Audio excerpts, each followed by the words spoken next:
Hold on. Thank you, everyone, for now.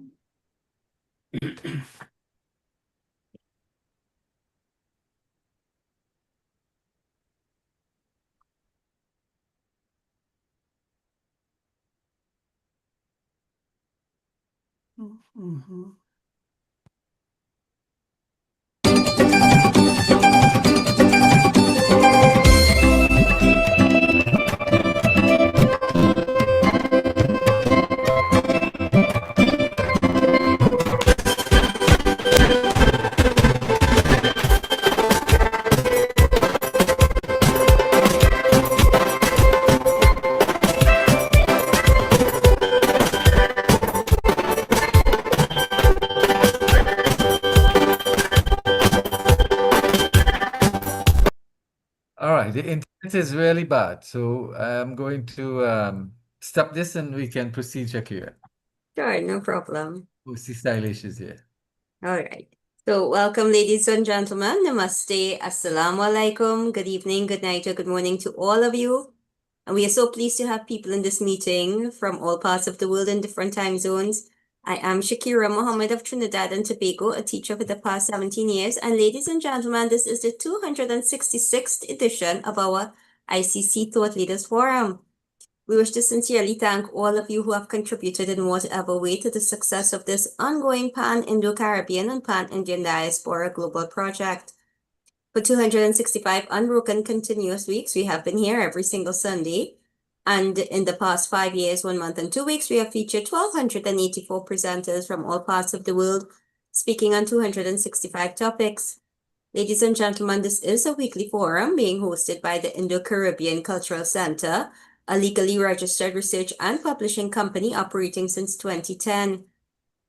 In order to continue this weekly program and to make it bigger and better, we are kindly asking for suggestions and volunteers. If you give a donation, your name will be placed on our poster and all promotional materials, and you can contact Dr. Kumar Mahabir for details. I'll introduce our moderator today, who is Shalima Mohammed, the co-director of this ICC Zoom platform, who's a business teacher and researcher from Trinidad and Tobago. She obtained her master's degree in business psychology from Franklin University in the USA. Shalima, welcome. Thanks, Shakir. Assalamu alaikum, everyone. Namaste and a warm welcome to all of you. Thank you so much for choosing to be here with us. This program is being recorded on Zoom and live streamed on the YouTube channel of the Indo-Caribbean Cultural Center. Welcome to all of you on YouTube at this time. To avoid intrusions from trolls, our IT manager has muted everyone. So I'll just ask our speakers, please do not admit anyone, do not unmute anyone, and do not allow anyone to share your screen. Thanks so much for your cooperation. Today we are talking about interfaith weddings in the Indian diaspora. Interfaith weddings present a compelling intersection of tradition, identity, and adaptation.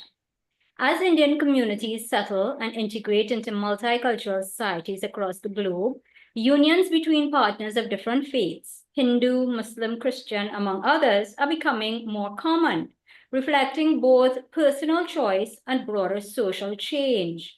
These mixed marriages often involve navigating complex familial expectations, religious rituals, and cultural traditions, while also creating opportunities for interreligious understanding and cultural fusion. This webinar today will explore how pundits, imams, priests, and diasporic couples manage these dynamics, the role of community acceptance, and the evolving meanings of faith, heritage, and belonging in a globalized world. The idea for today's topic emerged from a conversation with our first speaker, who is none other than Chaplain Habib Ali of Canada. He was born in Guyana. He's a prolific writer on Canadian Muslims, Caribbean interfaith dialogue, and social justice. He's the author of over 26 books, including poetry, essays, and interfaith reflections. Welcome, Habib. Thank you. Thank you, Shalima, for having me. Thank you, Dr. Kumar, for having me, and Shakira. And it's an honor to be here today with all my panelists and all our beautiful audience. It's like Trinidad weather right now in Toronto, so it's good. Oh, terrific. Shakir, can you bring up his PowerPoint, please? Thanks.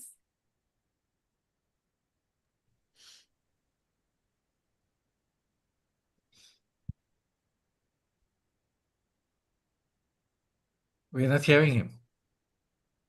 Habib, Okay, go ahead. so on the topic of interfaith marriage, Shalima grabbed me on all kinds of interfaith marriages and weddings and in the diaspora, especially in the Indian diaspora.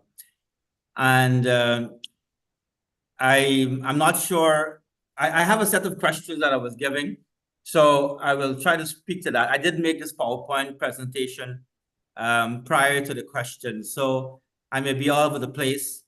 But I would like to start by saying that, and the reason why people get married in the first place, and secondly, have been forced is a strong word, but have been placed in situations where they have to have an interfaith wedding, an interfaith nikah. Wedding here means nikah here means wedding. Is because of the instruction from Allah, God Almighty, in the Holy Quran, in Surah Nisa, where God says, وَجَعَلْنَاكُمْ, we created mankind from two mates, from Adam and Eve, and he has spread forth their progeny. And in this verse of the Quran, God Almighty says, O mankind, fear your Lord, who created you from one soul.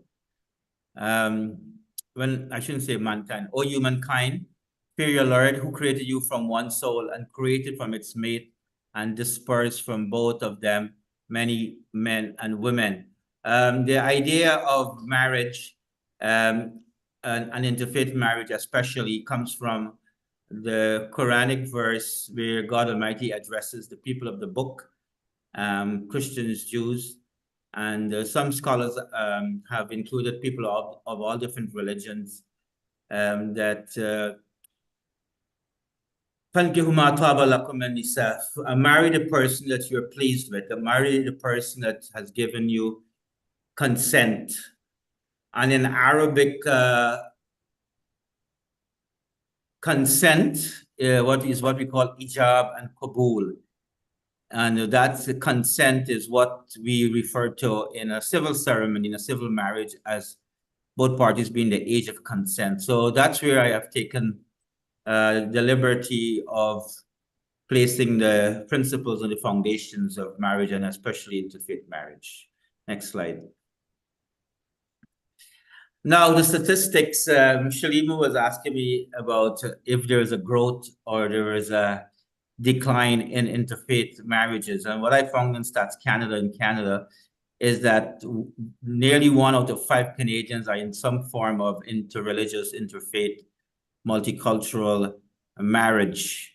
Given that the majority are Christians, and then Muslims, then Jews, so it's in Canada, the population, that's quite a high number of people, 2.7 million people who are in interfaith. So I only deal with a small portion of that. In the last 20 years in Canada, I've done interfaith weddings, and the majority of it are Christian Muslim, and some of it are Hindu Muslim, some of it are Jewish Muslim, some are even Buddhist, Sikh, indigenous, and Muslim unions that I have participated in. The next slide. Now I put up this picture here because who are some of the people who get married and who have interfaith marriages? So this picture is from our Ramadan Interfaith Gala. So I do a lot of interfaith work in Canada. One Love Gala is an interfaith gala. And this is a couple sitting on the left, Mark Lorry. He's a young pastor, originally from Jamaica. And next to him is his beautiful wife, Suwan Bakshi, is my cousin, but she is the Muslim partner in this union. And I officiated this wedding, and they came to the Ramadan. So that was a question as well, is that how do they navigate that have been part of two different religions or cultures. So they do it well because he had his Christian wedding at the church. We had our Muslim nikah at her mom's home. And when it comes to Ramadan, some of the couples actually fast out of solidarity. But here they are attending a Ramadan interfaith gala together. And sometimes the question about children, lots of it happens with children in the mix. One of the conditions of an interfaith nikah is that the children have to have equal exposure to both mom and dad's religion. Just like Khalil Gibran has said, we make them, we do not make their minds. So we have to allow them the choice. And secondly, of course, is that there is no forced conversion. So neither party are forced to convert to either religion. Next slide. Now, how do we do the interfaith nikah? This is a sample of a nikah nama. Nikah nama are more popular in the Muslim world, not necessarily in Guyana and Trinidad, or even in Canada. But when two parties get married in a nikah ceremony, there are 6 things that have to be fulfilled. And I relate that to the couple via a civil ceremony. So I'll be quick on this. In a civil ceremony, the faith of both parties are private. In a nikah ceremony, the faith of both parties are private. In a civil ceremony, the consent of each party is important, and that is their age of consent, that they're not forced. And in a nikah ceremony, that's called the ijab and qabul. Both parties have to consent through a proposal and acceptance, and that's the ijab and qabul. The third item in a civil ceremony is that there are 2 legal witnesses that are required. In a nikah ceremony, 2 legal witnesses, male or female, Muslim or non-Muslim, are required once they're not immediate family members like parents or children. So that would be a conflict of interest. They have to mediate. They have to testify that they have witnessed the nikah ceremony, and if there's a conflict, they have to mediate. So those are the 2 witnesses, what we call the shahid or the gawar. And in the nikah ceremony, I usually speak in Arabic and English or in Urdu, because I speak Urdu. If they're Urdu speakers, for the ijab and qabul. Now, we are famous for watching Bollywood and seeing the couple saying qabul, qabul, qabul. So I actually had one wedding like that last year where the couple wanted to shout qabul to each other. But it's qabul basically is a translation of taqabbaltu in Arabic, that I have accepted the nikah ceremony. The 4th is the mahar, and that is the ring exchange in the civil ceremony. And the 5th is the khutbah and dua, which the imam officiates and does. And that's the benedictions and the blessings in a civil ceremony. This applies as well in a Hindu ceremony. These are some of the things that have to be fulfilled. Of course, there are rituals that go along with that. And then finally, the walima. The walima is the reception in the civil ceremony. So once we have accomplished these 6 items, we have a nikah ceremony.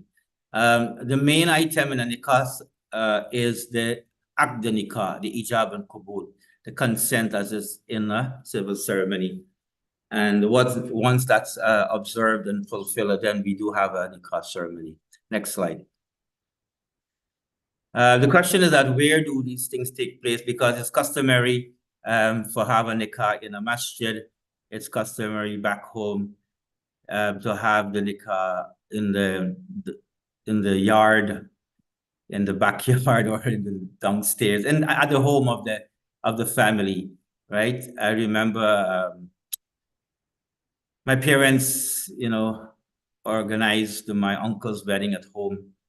It was done in the yard. The neighbor was Hindu, so they opened up the fence so that we could have their space as well. So that's how it is back home. But in India and Pakistan, it's the whole village that comes together. They lock down the streets for like 2 weeks and they celebrate. But given the context of a interfaith wedding, it could happen in a church. It could happen in a mosque. It could happen in a home. It could happen at Tim Hortons. It could happen on Zoom. It could happen in the prison. It could happen in a banquet hall when they're having the big reception. Some people choose that. A lot of people choose that nowadays, to have the nikah ceremony just before the reception, and so to have everyone in the banquet hall. Next.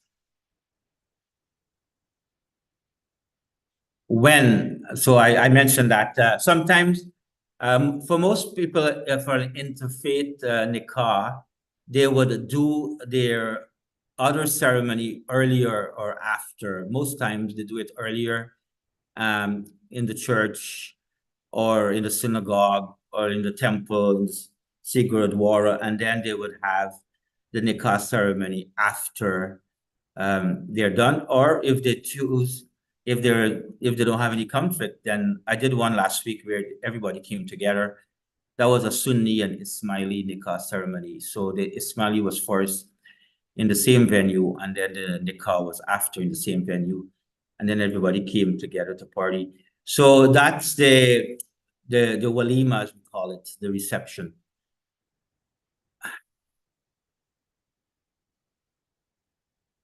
Next slide.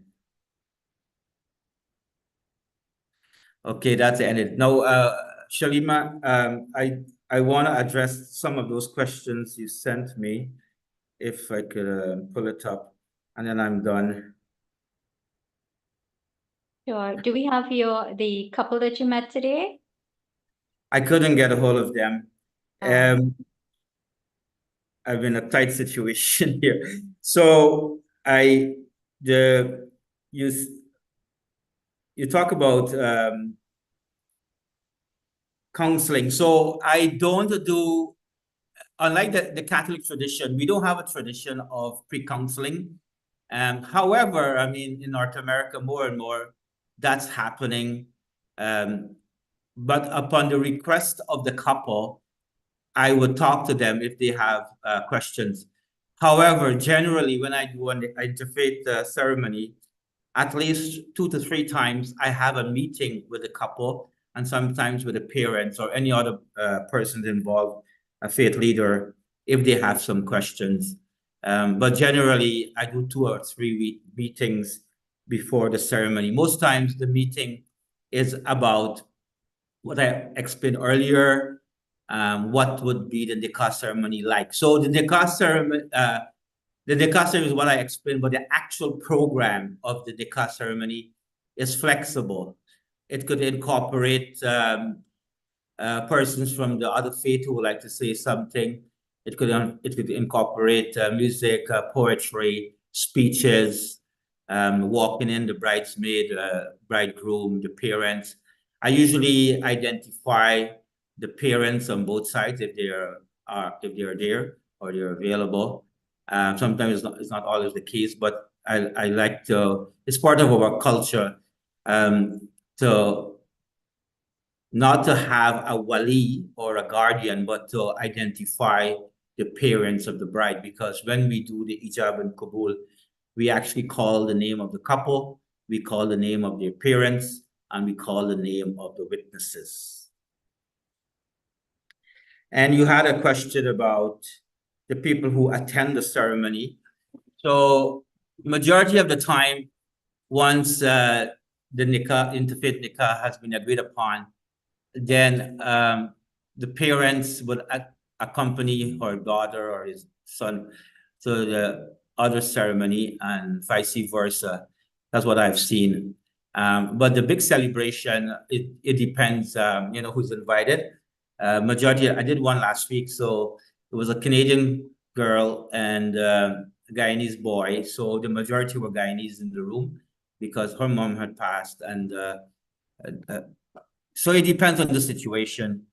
But it depends. I had one case in the very early when I came to Canada, I had to travel all the way to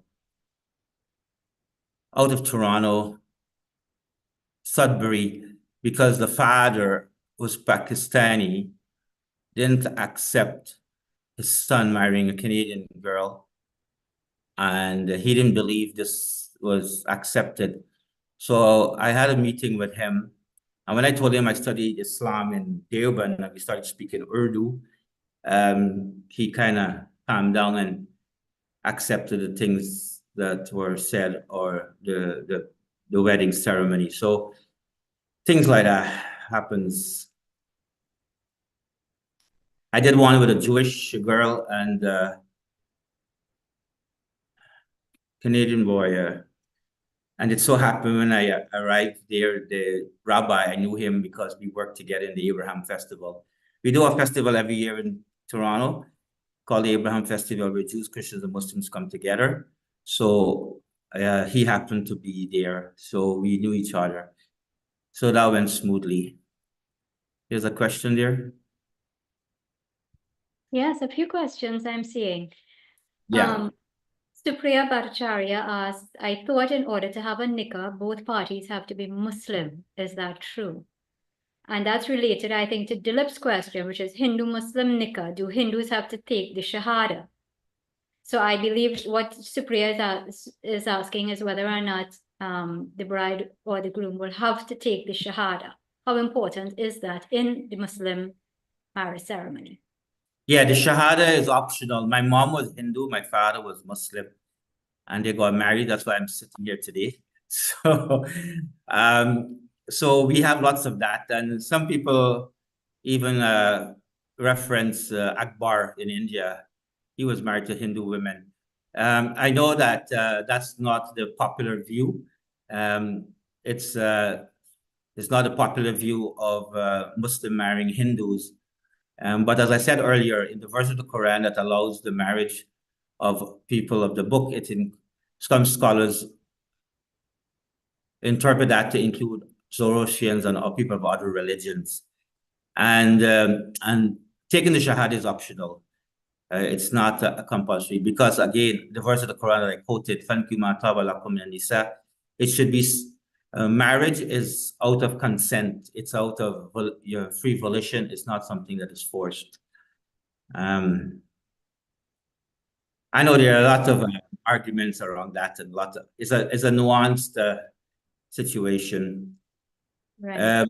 I go with the fact that a nikah is a consent between two adults. It's the aqd nikah, we say in Arabic. And once you have the ijab and qabul, the aqd nikah, then two people can get married. Okay, thanks for explaining that. What about the faith of children from interfaith marriages? Yes, I've seen the faith is exposed to the children at an early age. They go to Sunday school, they go to madrasa. In Canada, we have in schools here, what do you call it? War religions. I used to be a teacher for war religions, and my Muslim students in the class, they used to say that our faith becomes stronger when taking war religions class. We understand our religion better.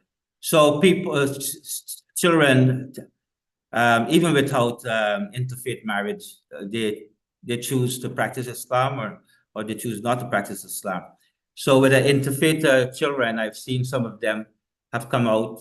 Some have chosen Islam, some have not, but they come out stronger in faith because they have to make a choice. As you know, Muhammad Ali said, he's a Muslim by choice, not by chance. So I think it adds value when we see children being exposed to different religions and making a choice of what religion they have. And generally speaking, because mothers have more influence than fathers on their children, or to spend more time with them, they tend to go with the mother's religion. So if you have a father who's a Muslim, he's not doing a good job in practicing Islam or taking his child to mosque, and the mother influenced the child, you can't blame the religion for that. You got to blame yourself for that. So, and there's another question here, and that is, what is the success rate of the mixed marriages in your experience? The success rate, well, I've had a few people. I don't I don't have the stats, but the anecdotal. Many of the couples that I've performed their weddings, I'm still in touch with them, and they are still together, or even if they're not together. I had one couple, more than one couple. The girl was Hindu, and the boy was Muslim from Guyana, and she called me at years after I was in Edmonton at the mosque for Juma, and after Juma she called me. She said she has good news. I said, what is it? And she said she accepted Islam, and I said, how did that happen? And she said she studied Islam after all these years. So these things happen, right? People may change. People stay together. I don't know if you could blame it on religion itself. I mean, religion gets a lot of blame for a lot of things, but I'm not too sure about what the stats are about of survival. So, tell us a little bit about what happens when you have, for example, a Hindu and Muslim getting married. In her case, was there the usual Viva Sanskar taking place? Yes, I've actually attended one like that, where they did the ceremony, the Hindu ceremony earlier, and then did the nikah ceremony after. Do you have a role in the Hindu ceremony? Have you ever had a role in the Hindu ceremony? No, there's no role either way. There may be, as I said earlier, in the nikah ceremony or in the Hindu ceremony, the priest or the imam or the pandit may be asked to say a few words of congratulations, but the actual ceremony remains as it is, with its rituals. So I have had, when I do the interfaith, the nikah on Zoom or even physically, I would ask the couple that, do you have someone from your side who would like to say a few words or participate? And they will say yes or no. So that's how I do it. Okay, great. I'm seeing Ranbir with his hand up. Ranbir, go ahead, please. Hello, can you hear me okay? Yes, we can hear you. Okay. Thank you so much, Nima, once again, and great talk, Habib. I just want to say I've made some comments in there. This is what I found from my experience. The Hindu Sikh side, you mentioned it, quoting from Quran, people quote from Bible, whatever they want. But ultimately, if your religion says, I'm going to heaven, you're damned, infidel, unbeliever, whatever you want to call it, there's no compromise, there's no dialogue. And also, the other comment I made was there's no real Hinduism, it's Hindu culture. This is why you find the Hindu side always converting, because, like with JD Vance, for example, yeah, somehow being Hindu made JD, his wife being Hindu, Usha Vance, made him more Catholic. I'm not quite sure how that worked. Maybe America's a special case, but maybe the Pope can say something about it. But I always find that. This is a special case. Yeah, okay. Well, we agree on something. But what I find it, I mean, maybe in Canada it's different in other places, but here it's expected you'll convert. From what I know, I studied SOAS, spoken Muslim scholars. Now, there are exceptions like Taj Hagi, for example, from Oxford Centre of Islamic Studies. But the Hindu side, Sikh side, or non-Muslim side, is always expected to convert. And the children are meant to be grown up as Muslims. So you mentioned people of the book. That is regarding Jews and Christians, yeah, from what I know. Not Hindus or others or Sikhs even exist then. Maybe Zoroastrians. But children of those marriages involving Muslims are expected to be Muslims. If you've seen the film East is East, about a guy who leaves his wife in Pakistan, comes to the UK, it's based something biographical of Nasser, Ayub Khandin. He expected his children to be good Muslims, while he himself wasn't. The complete opposite. So by marrying out, he actually became more strict on his children, and they all left. But my point is, it sounds beautiful, but in reality, if you're an interfaith marriage involving nikah, your children are expected to become Muslims. I would say it's in my experience, and the non-Muslim side is expected to convert. So Ranbir, I think you're asking what is Habib's experience. Is that it? Well, experience Yes? and opinion, I'd say. Okay, thank you. Sorry about Well, I don't know. I said it earlier. I'm just going to reiterate that. That is my experience is that people have a choice.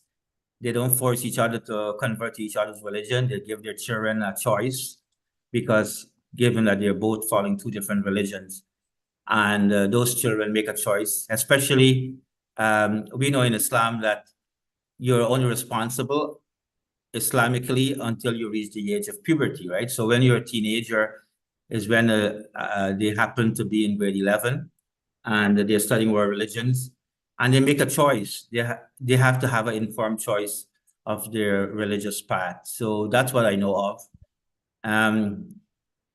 Okay. I said earlier, I don't agree in any form of la ikraha fi din. There's no conversion. There's no coercion in religion. There's no compulsion in religion. So whatever Muslims have done, that's on Muslims, but it's not the faith per se. And we have examples in India where it's not only Muslims got married to Christians, they got married to Hindus as well. Okay, terrific. MK, your hand was up. Now it's down. I'm not too sure if you still want to ask a question, Yes, but I'm I'll be very seeing. brief. Thank you, Shalima. Sure. Can I ask you, what is the situation generally when a Muslim girl marries a non-Muslim boy? Normally, the boy has to convert to Islam. When a boy marries a girl, that doesn't happen if it is Ahlul Kitab. So how do you deal with Muslim girls who want to marry non-Muslim boys? Do they all have to convert? Yes, generally that's the case. It's a very difficult case. The one with the Muslim woman is more difficult than the Muslim man, and generally that's the case. If someone is referring to the fiqh, the everyday fiqh, that's the case. But I'm dealing with anomaly cases, cases that are not general. I wouldn't. As I've said, I've quoted my principles that I based upon, that I use, and I base my Aqd Nikah upon. But there's something else as well, is that when two people fall in love, it's not simply for you to say to them, don't marry each other, don't be with each other, go find somebody from your religion. They don't do it. Even if they do it, they suffer. But these anomaly cases that come to me, they're one and far, and nobody wants to deal with it. Maybe because I'm a chaplain, so I have to deal with it. So that's why I've had very few cases like this where a Muslim woman would come to me and she's in a situation that their children, they're already involved, they're maybe children, their families involved, something to that line. She's traumatized in leaving the. So I have dealt with those cases. I also want to say that I don't just let them get married. There are 4 questions that I ask every couple, Muslim or non-Muslim, when I perform a nikah, in order to see that they have voluntarily accepted their fate, F-A-I-T-H. And that is the sun that rises in the morning. It doesn't rise by itself, isn't it? The sun that sets in the evening doesn't set by itself, isn't it? You did not come into this world by yourself, isn't it? You're not going to leave this world by yourself, isn't it? If the person says in the affirmative, I say that is the meaning of La ilaha illallah. That is the meaning of Allah. That is the meaning of one God in Islam. And secondly, in order to please the Creator, He has sent prophets, Paygambar, as we say in India. Muhammad, Jesus, Moses, Abraham, and others, isn't it? And if the person says in the affirmative, then I say that's the meaning of Muhammad Rasulullah and what we believe in Muhammad in Islam. So that is just for me to ensure that they are voluntarily practicing their faith or accepting Islam or not accepting Islam. So there's no coercion whatsoever. Thank you for that. Brother Suresh, you're here. Go ahead with your question, please.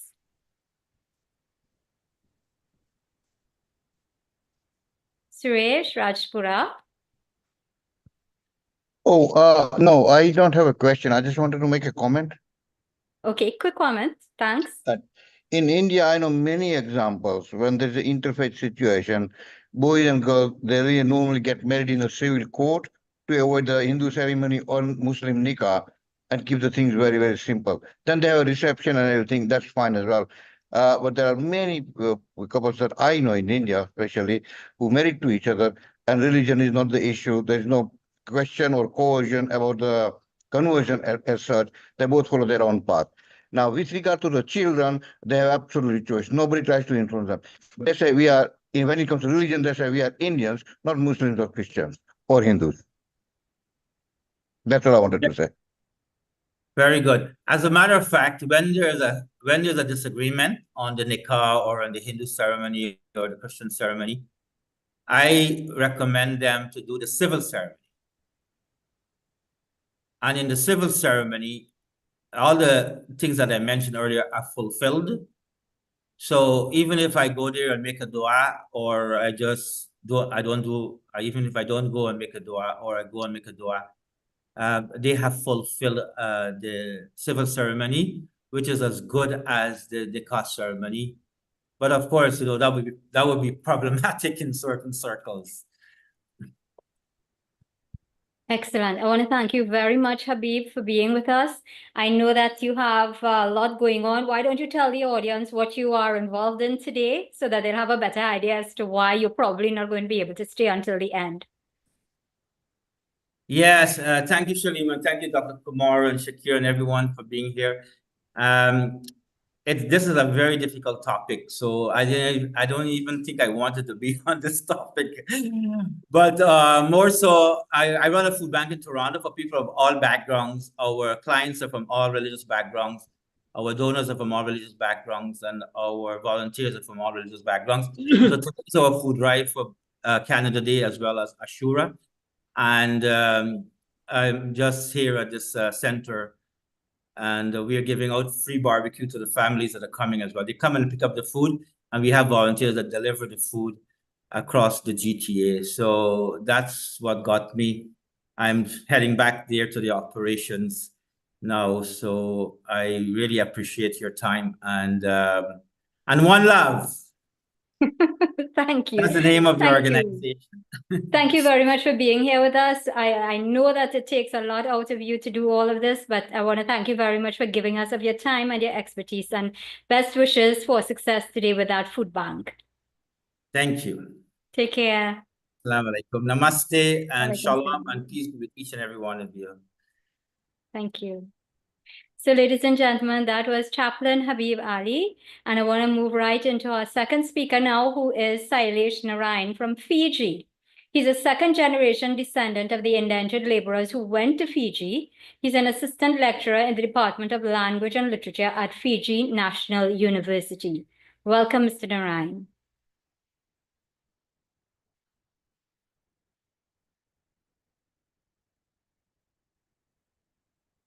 Mr. Sailesh Narayan?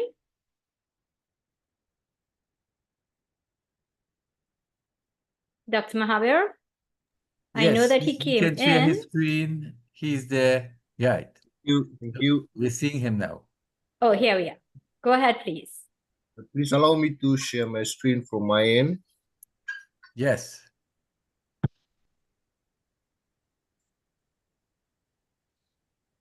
Are you able to see my screen, sir? No, not yet.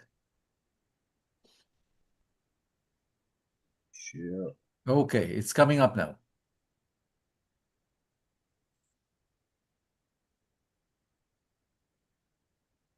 Yeah. Right. Go ahead. Thank you so much for giving me an opportunity to be present on this interesting platform. Esteemed members of the panel, dear audience, and fellow presenters. Warm greetings from the friendly island of Fiji. I do not need to introduce myself. Mr. Shalima has already done that. So I'll straight away dive into the presentation for this morning. As you all know that we are looking at the title, which is based on interfaith weddings in Indian Diaspora. This is an interesting topic because it brings out so much from an individual, from a society, from a nation, from religions, from beliefs, from customs, cultures. There are so many things that unearth once we talk about interfaith weddings. So in today's discussion, as per the title, I first wish to highlight on interfaith, what it basically is, and then I'll delve deeper into what it is all entwined with. So basically it is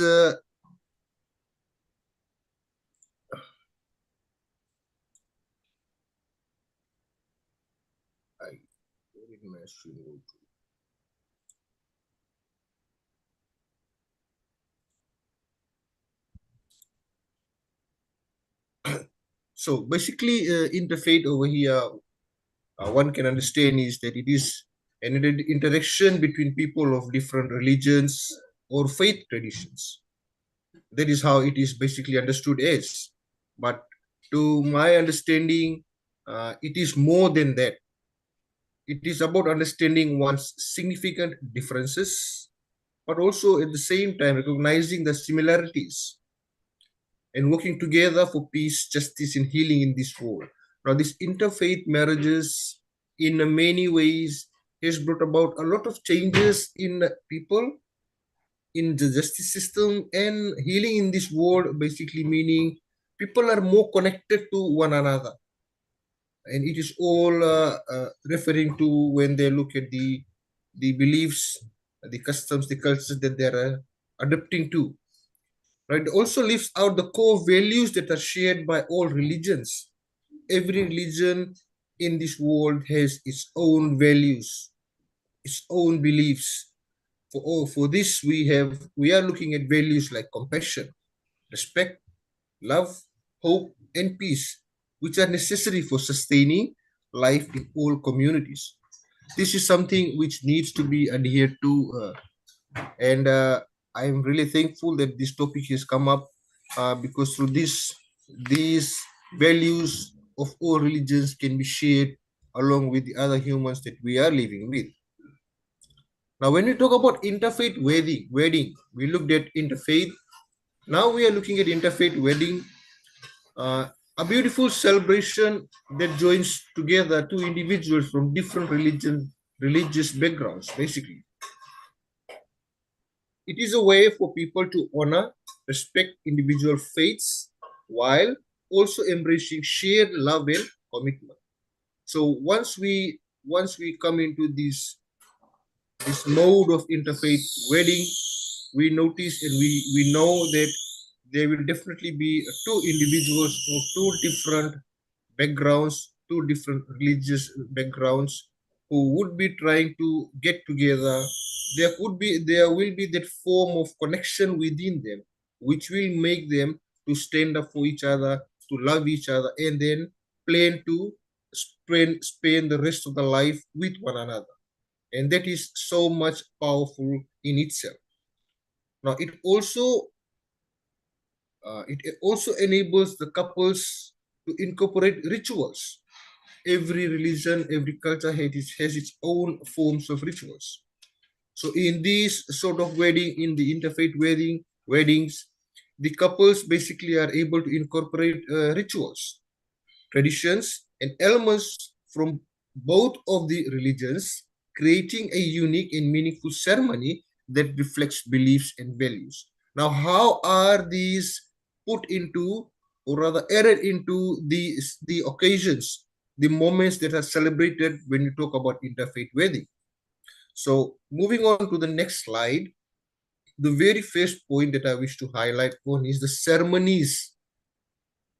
If we are having a South Indian wedding, they will have a different they will have different rituals to follow as per these ceremonies to complete that South Indian wedding. But over here, when we are talking about interfaith wedding, there is definitely going to be a mixture. So the couples who actually are from different religious backgrounds and they love each other, they start loving each other and they tend to spend the rest of their lives together. They always have plans. They make plans. Now, currently at this time, changes have occurred so much that even a 21-year-old a couple can make their own decisions as far as their wedding and their life is concerned. So many couples plan to have events covering both faiths, cultures, and traditions. Also, these events are spread across a week in various settings. There is this particular norm going on now where we are looking at these young couples that prefer to have destination weddings. So there are so many forms of events that are spread across the week, which tries to cover both the faiths. The dreams, the desires, and wishes are fulfilled without any compromise. The groom and the bride and the groom are able to successfully get married and happily live ever after. So when these ceremonies occur, they try to cover a lot of things. Now when I'm over here, I wish to highlight on an example. This particular couple is world famous, and they are actually settled in India now. I wish to give an example of Fiji's football sensation, Mr. Roy Krishna, who is a South Indian by religious background, and he got married to a Muslim girl who is Miss Nazia Ali. Now, these two individuals, very beautiful souls they fell in love and they planned to get married, right? So, Roy Krishna, currently who is playing football in India, he came back to Fiji and he got married here. And there is something amazing about this interfaith marriage wedding. During the ceremony, they went through a lot of things, right? A lot of things basically is for Miss Nazia Ali.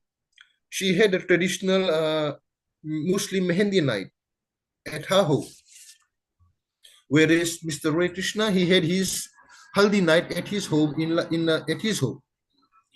So both the individuals, the bride and the groom, as per their faith, they had the share of ceremony at their residences. And then it followed into a civil reunion. So they also had a civil reunion, followed by a traditional teku-teku, itoke teku-teku. Basically, it is for the Fijians of Fijian descent in Fiji. Now, these two great souls, they also went through this ceremony. The reason basically was to give back or show respect to the land of Fiji, how the people, the Fijians, they actually get married. That's their way of doing it. And these two, they tried to show respect and they were able to do it on a greater heights. The final ceremony that took place was a visit to the temple where they performed the Hindu rituals to complete their marriage. Now, this basically shows the ceremony that occurred, and these two these two individuals who try to embed the different rituals of their faiths, combining them into one particular occasion and making it such a successful one. Now, we also need to know about the families. In yesteryears, it was an example of tug of war between families. Now, if we go back to the late 60s, early 60s, late 70s, if a Christian boy wanted to marry a Hindu girl who was a South Indian, the parents would definitely not agree. And if the couple they wanted to get married, the family would try to put in their own issues, own concerns, and try to break them up. It was because if it was a Christian, then he should be marrying a Christian. If it was a Hindu, he or she is supposed to get married to a Hindu. But over here, it is like that. At this time, it is not like that. So it has led to many fatal incidents, basically breakups, arguments. Some of these couples, even without getting married, have eloped, and some of them have lost their path. That the path that they chose to walk on together for the rest of their life, they lost it, and it all brought disrepute. It brought sadness and humiliation to the couples in the family as well. Now, in this era, it is not the same. Time has been changing. During the course of modernization and westernization, mindsets, behavior, viewpoints have transformed tremendously. Now, because of this, the younger generation of nowadays, they are more into these interfaith marriages. I have a few friends who are South Indians, but they have married Itoke girls. I have a few Hindu friends who have married Muslim girls, and they are living a happy life. At first, they Mr. had issues. Narayan, Yes. Mr. Narayan, would you mind just going a little bit in depth with the specifics of those ceremonies, please? Can you tell us whether in those situations where you had Hindus and Muslims getting married, for example, Dilip is asking, did they have a nikah, including the shahada or conversion from Hinduism? Can you please be a little more specific with that? Thank you. Yeah, I would be, but I thought the questions were supposed to be at the end, not whilst the presenter was presenting. Sir, we need you to move on a little bit, and we have some general information coming from you, and the audience is really engaged, and they would like to get a little more specifics as you speak. Thank you. So moving on to the next part, the ritual accommodation. It's quite amazing because when we look at the ritual accommodation, basically it tries to show that there is a necessity, and there are so many things that needs to be accommodated for, especially when we are having these ceremonies. Food. Now, if we look at food, we look at music, we look at decorations. Now, these were all the envisions of the families who got into this practice and permitted this interfaith wedding. Right? After the wedding, many couples prefer to live with the in-laws for better surrounding and guidance. That's one. Some couples feel living away from families would maintain strong family bonds. In both ways, the couples tend to succeed and live a life of fulfillment. Now, these are a few things that needed to be looked at as far as interfaith wedding is concerned. Coming back to the question that was raised, I would like to highlight that this couple, like the example that I've given of Mr. Roy Krishna and Ms. Nasia Ali, the traditional Muslim Hindi ceremony was eventuated at Nasia's residence, and the haldi ceremony was done at Mr. Krishna's place. Now, they did not say out the nikah thing as far as the wedding is concerned. This is where I wish to highlight on. The mehendi ceremony was done first as per the Muslim wedding requirements, and the haldi ceremony was done as per the South Indian wedding requirement of a boy and of a girl. So when they went together to this civil reunion, even there they did not perform this nikah. And when they went to this traditional teku, the itoki teku, so that was completely out, because obviously they will not be doing this nikah thing. And when they finally went to this Hindu temple, they had this prayers.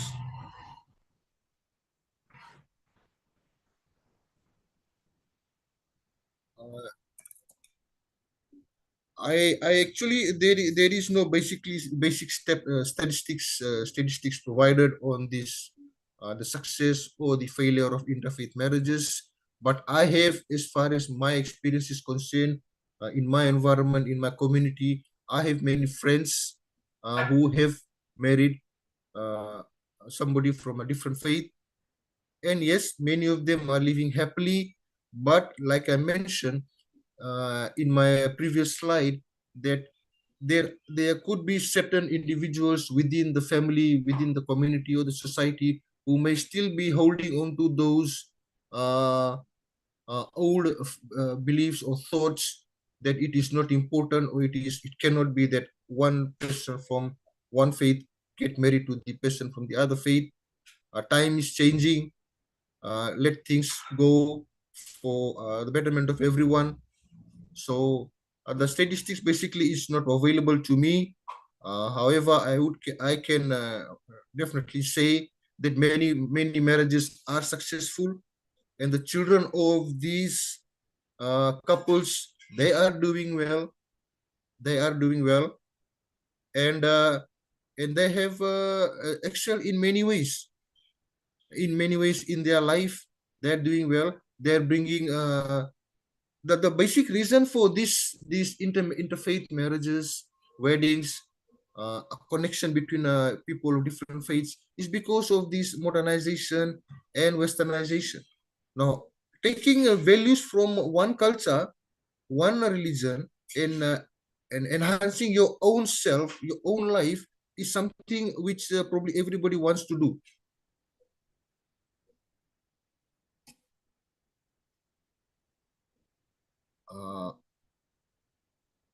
There is a hand, I think, raised by Miss Priya. If she has a question. Yes. Supriya, would you mind unmuting, please? Go ahead and ask your question.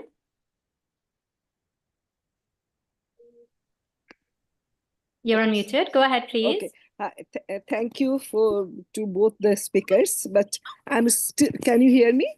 Yes, we're hearing you. Okay, so I'm not still clear about, nikah and interfaith marriage. First of all, thank you very much. I think in Indian diaspora in Caribbean has more simpler definition, where when they married, the interfaith marriages were based, you had to choose between race and religion. But however, the Indian diaspora from India and Pakistani diaspora from Pakistan in Canada, so far, whenever I have seen interfaith marriages, if it is nikah, which is a Muslim way of wedding, the both of them had to be Muslim. It is not the case. I have seen my friend's daughter marrying a Sikh. She did not have to convert in Sikh. They had a marriage in Sikh temple, but there was no religion conversion. But last year, my white Canadian friend's daughter married immigrant son from Pakistan, and they had a nikah, not civic marriage, nikah, and she had to change. So I really need to know whether nikah, which is a Muslim way of marriage, whether both of them have to be. I thought you have to be a Muslim to have a nikah. Thank you. So Supriya, thank you very much for that question. Our speaker who comes after Mr. Narayan should be able to address that for you. Meanwhile, we will ask Mr. Narayan, based on the Fijian situation, whether or not when a Muslim gets married to a non-Muslim, what happens in that situation? Thank you. Thank you, Ms. Shalima. In Fiji, if we are looking at interfaith marriages, and if a Muslim, either a boy or a girl is getting married to either a boy or girl from the other faith, at times they are asked to convert to Muslim. And then the wedding takes place in a Muslim, following the Muslim rituals. That is how basically it happens in Fiji. But like I said, there are many Muslim boys or girls who get married to other faith girls or boys without even going through this nikah. They start living it's something like we call a living relationship. That is how it happens most of the time nowadays. But to make my point clear, as per the question raised, if a Muslim girl or a Muslim boy is getting married with somebody from the outside faith, those from the outside faith, they have to be converted to Muslim to get to be a part of the nikah, to actually get married. That is how it is in Fiji. I hope I made myself clear on that. Yes. And can you tell us when there's a situation of, for example, a Hindu getting married to a Christian or any other faith, a non-Hindu, is there a Hindu ceremony, and how is that different from a ceremony that takes place when two Hindus get married? Thank you. For that question, I basically would like to provide my wedding as an example. I am a Christian, and my wife was not actually. She was not a Christian. We met in school, and then we planned to get married. I was a Christian at the time, and then we had a few issues at the beginning when our families met to get our wedding planned. And my wife's family actually, they thought that because I was a Christian, it may have a lot of issues. But then the important thing was that the love that we had, it made everything work well. Now, what we basically went through was that my wife, she had at her place, she had her haldi nights as per the Hindu rituals. And for me, at my house, we had prayer meetings. So our wedding took place in a Hindu way. We got married in a Hindu way. Even though I was a Christian, our wedding got eventuated in a Hindu way.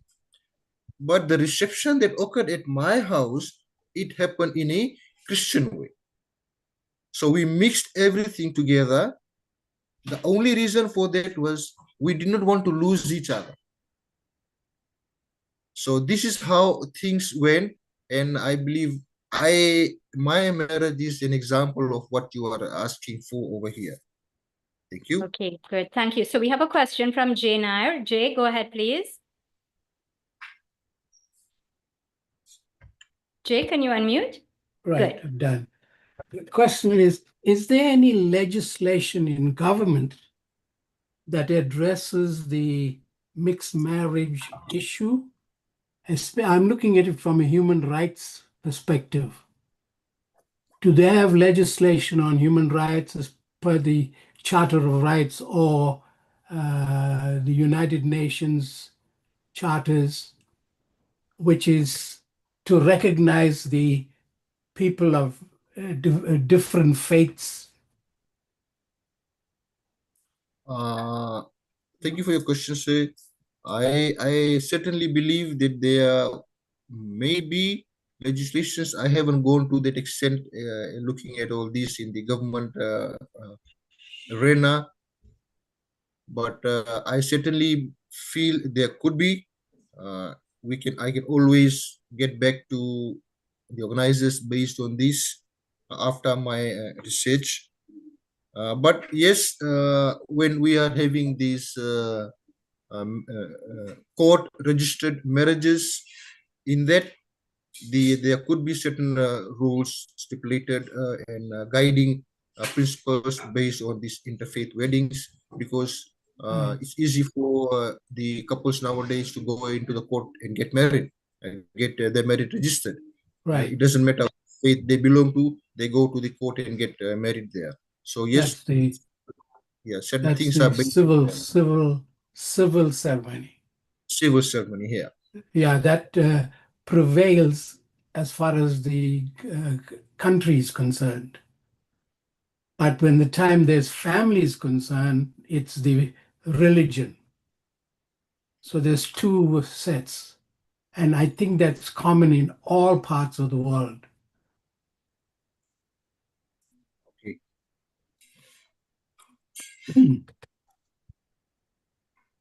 Thank you. Thank you, sir. Okay, Mr. Narayan, can you just wrap it? I see that you still have a few slides, so we'll give you a few minutes again, if you don't mind. Thanks. Thank you. Thank you so much. Thank you so much. So,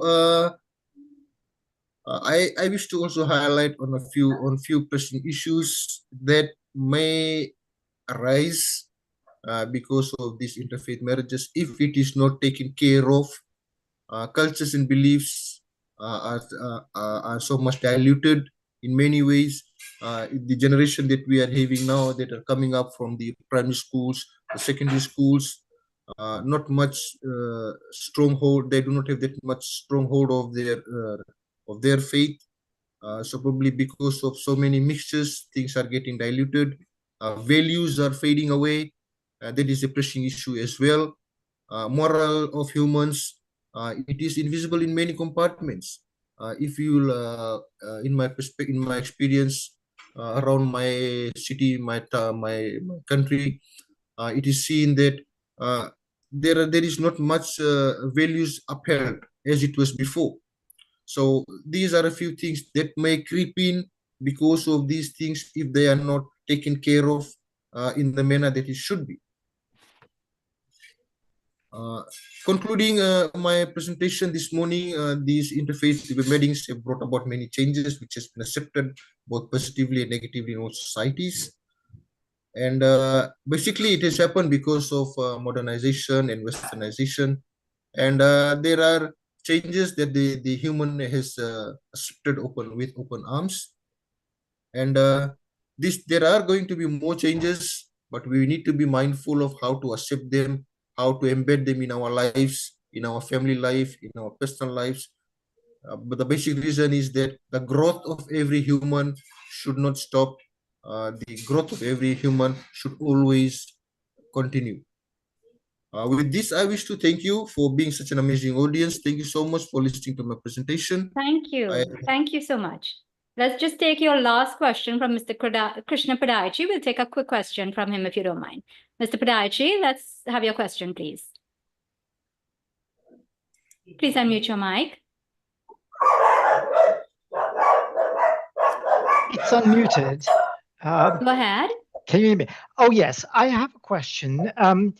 You mentioned quite often in your presentation, sir, the influence of Western values on acceptance or going through these particular procedures of marriage.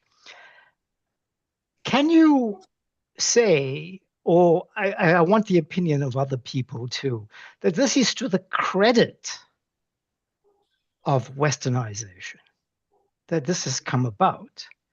If Westernization did not exist, or Western values did not exist, would this, in your experience or opinion, have taken place, or with the frequency that it does now?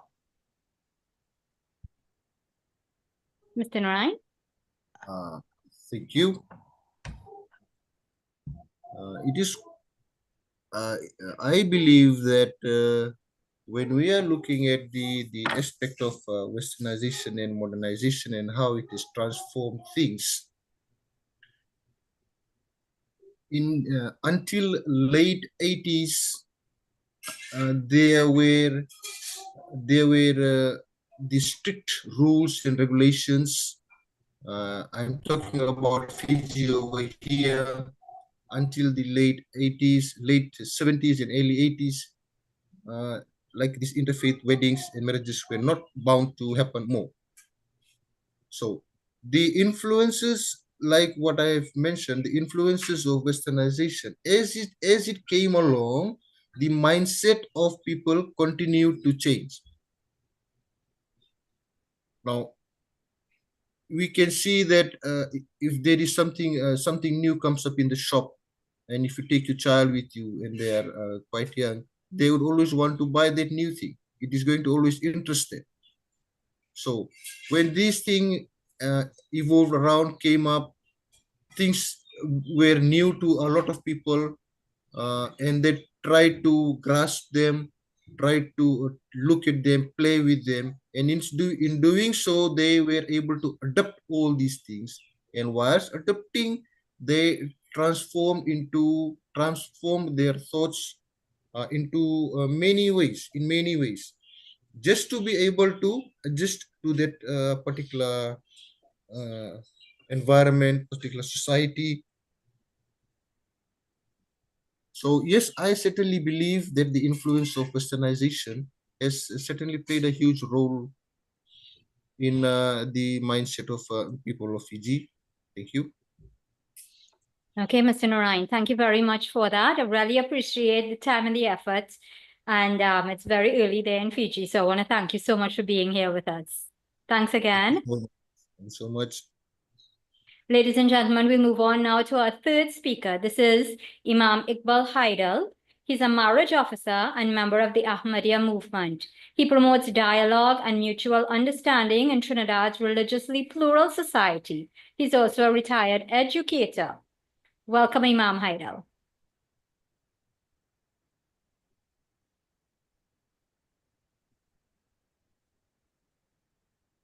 Imam Haidal, can you unmute your mic, please?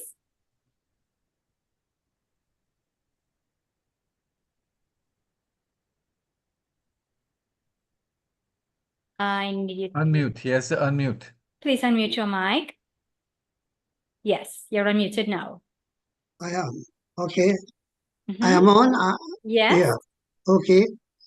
Assalamu alaikum. Bismillahir Rahmanir Rahim.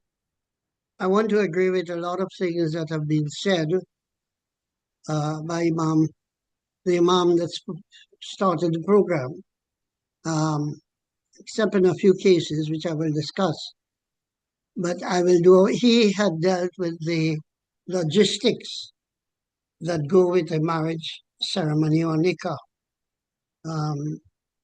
But in looking at the aspects of interfaith marriages from an Islamic perspective, it is first necessary for me to reiterate the injunctions that govern marriage in Islam. These sources of such injunctions are found in the Holy Quran, which he has quoted, and in the sayings of the Holy Prophet Muhammad, upon whom be peace, which have been recorded in Hadith. The Holy Quran is the primary source for the institution of marriage. In fact, subject to correction, it is the only holy text of which I am aware that has specifically stipulated that marriage as an institution is a divine law and is incumbent upon every Muslim. At every Muslim marriage in any part of the world, the following verses are among others that the Imam renders before the marriage vows are taken. And they are taken from chapter 4 of the Holy Quran, verse 1, which he read, and I will read 3 others. O men, keep your duty to your Lord, who created you from a single being, and created its mate of the same kind, and spread from these two many men and women. And keep your duty to Allah, by whom you demand one of another your rights, and to the ties of relationship. Surely Allah is ever watching, a watcher over you. Other verses continue in the marriage sermon, and of these I dispense with the Arabic for brevity. I have recited from the Quran, chapter 4, verse 1, and it continues in the next 4 verses. And give to the orphans their property, and do not substitute worthless things for their good ones, and devour not their property to your own property. This is surely a great sin. And then in 3 we read, and if you fear that you cannot do justice to orphans, marry such women as seem good to you, 2, 3, or 4.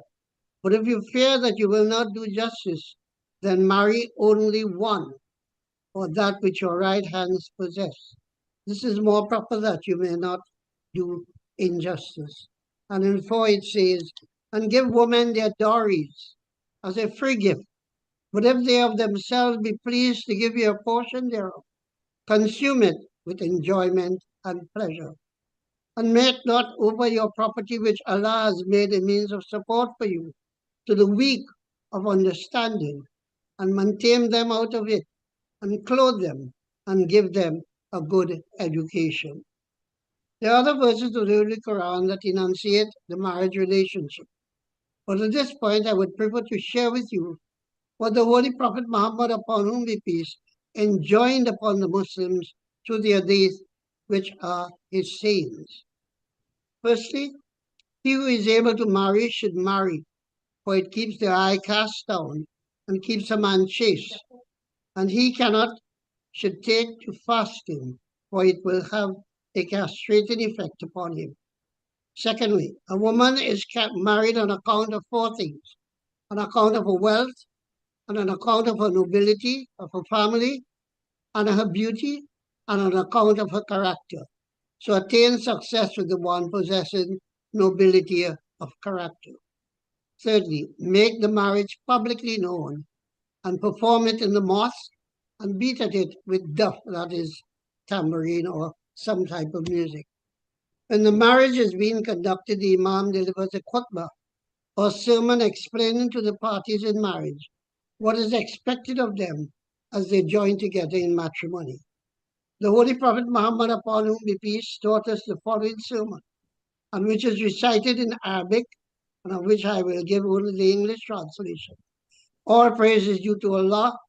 We beseech Him for help, and we ask for His protection. And we seek refuge in Him from the mischiefs of our souls. Whomsoever Allah guides, there is none who can lead him astray, and whomsoever Allah finds in error, there is none to guide him. And I bear witness that there is no God but Allah, and that Muhammad is His servant and His messenger. O you who believe, be careful of your duty to Allah, by whom you demand one of another your rights, and to the ties of the relationship. Surely Allah watches over you. O you who believe, be careful of your duty to Allah, and speak the right word. He would put for you your deeds in the right state, and forgive you your faults. And whoever obeys Allah and His messenger, he indeed achieves a mighty success. It is clear from the verses that I have quoted from the Holy Quran and the Hadith that the injunctions that are enumerated are addressed to the believers. They do not specifically say the believers in Islam. The Quran clearly demonstrates that marriage is enjoined with women who profess one of the revealed religions, that is, the believers. It further states in chapter 5, verse 5, "This day all good things are made lawful for you, and the food of those who have been given the book is lawful to you, and your food is lawful for them. And so are the chaste from among the believing women, and the chaste from among those who have been given the book before you, when you have given them their dowries, taken them in marriage, not fornicated, nor taken them paramours in secret." Suffice it to say that there are many other verses which support marriages among people of other faiths. Interfaith marriages are therefore allowable in Islam, and I myself have performed many interfaith marriages. Within my own family, interfaith marriages have taken place, and in most cases, they have stood up far better than some marriages within the religion itself. As a marriage officer, I've had to counsel parties married under Muslim rights that seem to fall apart. I have had to counsel, yes, there are interfaith marriages that I have conducted, and the parties live in harmony and in unity, despite adhering to their particular faith, which is in fact what I promote when taking the vows of each party. I would normally explain to the parties that marriage is one of the three spiritual journeys in life that every person experiences. The first is when someone is born and the priest, the imam or pundit is called to initiate the birth rites in the form of christening or a akika or a puja. The second tier is when the cleric is again called in to perform one's marriage. And the third is when he passes away. It is for this reason that the Holy Prophet Muhammad, upon whom be peace, has stipulated that marriage is half of faith. Interfaith marriages can be a blessing, for it brings families of different faiths to live in harmony. And this is the object for which we have been created. The Quran clearly states in chapter 49, verse 13, O mankind, surely we have created you from a male and female, and made you tribes and families, that you may know each other.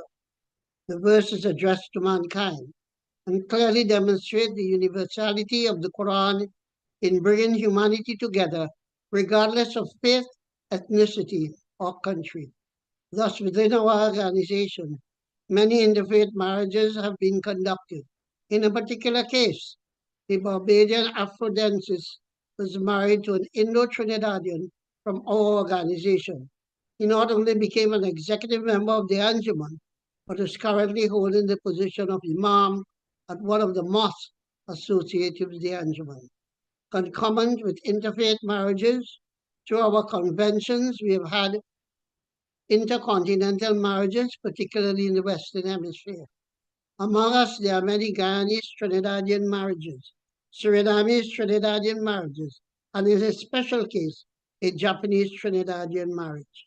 Our organization makes no distinction between the parties and encourages the marriage relationship wherever the possibility exists. Because women have special issues which are at times are embarrassing to be communicated to a male Muslim marriage officer, our Anjuman has been successful in obtaining marriage licenses for female marriage officers. They, like the men, also indulge in marriage counseling wherever it is necessary. We recognize that the purpose of marriage is to promote good family life and the moral and spiritual values associated with it. This is emphasized in every marriage khutbah, as already enunciated at the beginning. In Trinidad, our organization many years ago initiated interfaith meetings, which are still promoted. It is therefore not by chance that we have also participated in interfaith marriages. It is ironic, however, that our Anjuman, which started interfaith dialogue in Trinidad, we are debarred from being a member of the Inter-Religious Organization of Trinidad and Tobago. I do hope I have been able to give some idea of marriage in Islam, and I do look forward to your questions. Thank you. Amen. Thank you very much, Imam Haidal. Ladies and gentlemen, if you have a question, please raise your electronic hand. You'll find it in the reactions button at the base of your screen.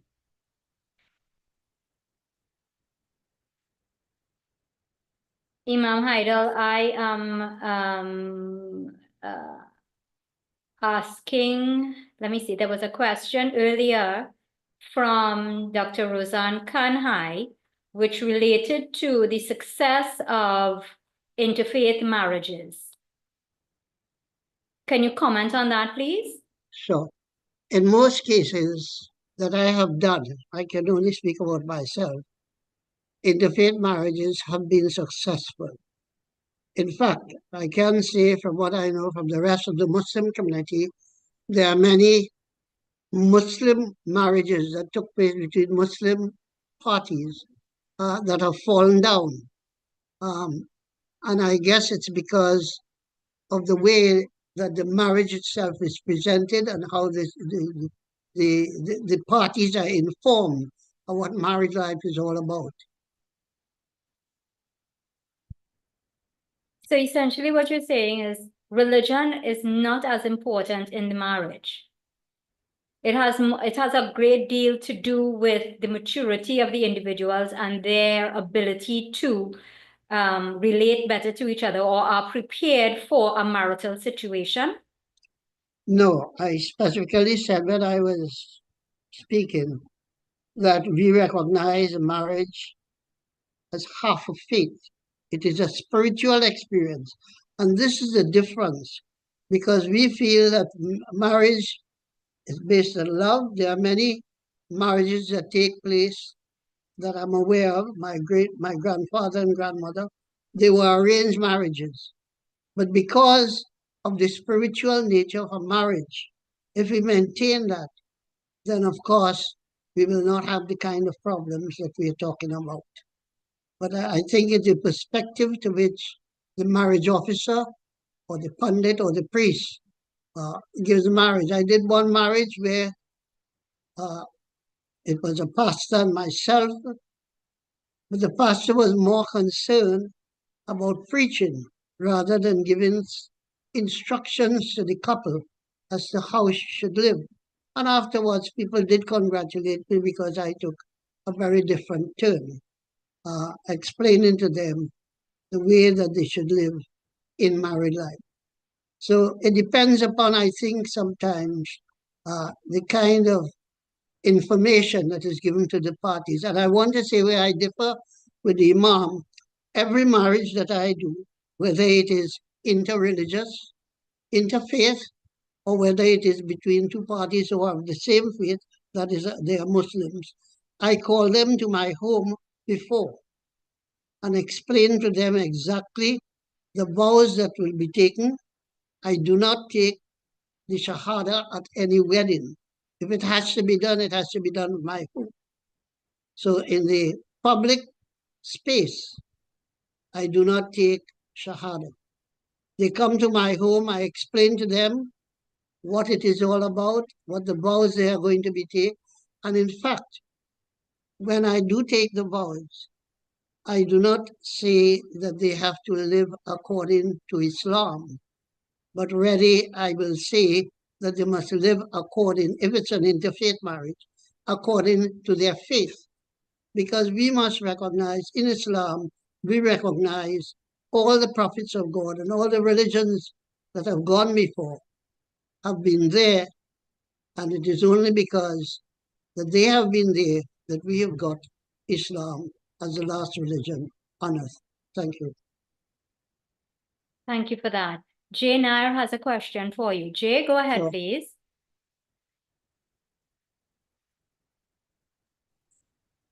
It's a question still working towards the legality of these marriages. Is the civic ceremony or the wedding or the marriage that is given sanctity in the courts, going to court or going to the whatever department of the government to sign off that you got married, does that come over the religious ceremonies? Thank you. As a marriage officer, we have to understand the nikah, as far as I know, and what we do, is the religious part. As a marriage officer, I do have a marriage license, and I do have a book in which I record the marriages, and they are submitted to the registrar here, and then the couples get a marriage certificate, so that it is a legal aspect of it. And we who are marriage officers, at least here in Trinidad, it is legal. The thing about marriages in Islam, unlike other faiths, I know there's a little for Christianity, I'm not too sure about Hinduism. You have to put up bans long before in the red house to indicate that you are getting married. In a Muslim marriage, I can do a marriage right here in my home. We do not have to put up bans. A marriage officer under Muslim rights can do a marriage and register it. And I have done many of these. I hope I have answered your question.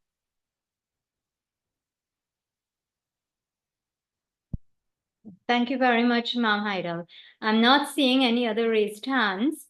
So I imagine we have a lot of information that was shared, and I really want to thank you very much for preparing and for bringing all the information and clarity that you have. So thank you so much. Oh, wait, I'm seeing Daryl. Daryl, is your hand raised? I'm not seeing you.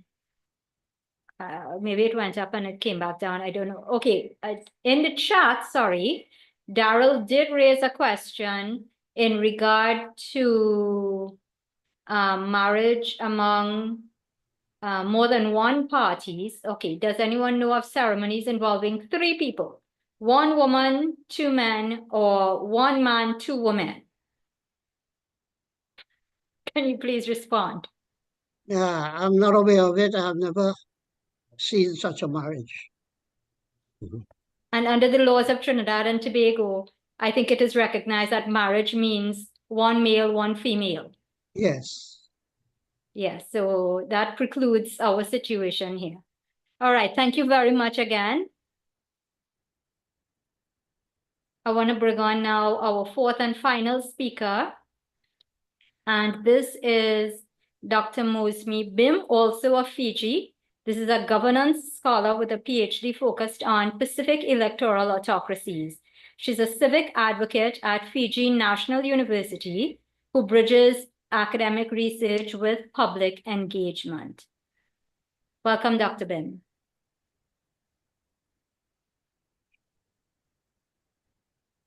Welcome. Thank you for having me. So as you have mentioned, my area of research is elections. So elections, democracy, authoritarianism issues in small island states. But in Fiji, we've suffered coups in Fiji. The Indian population in Fiji is a migrant community.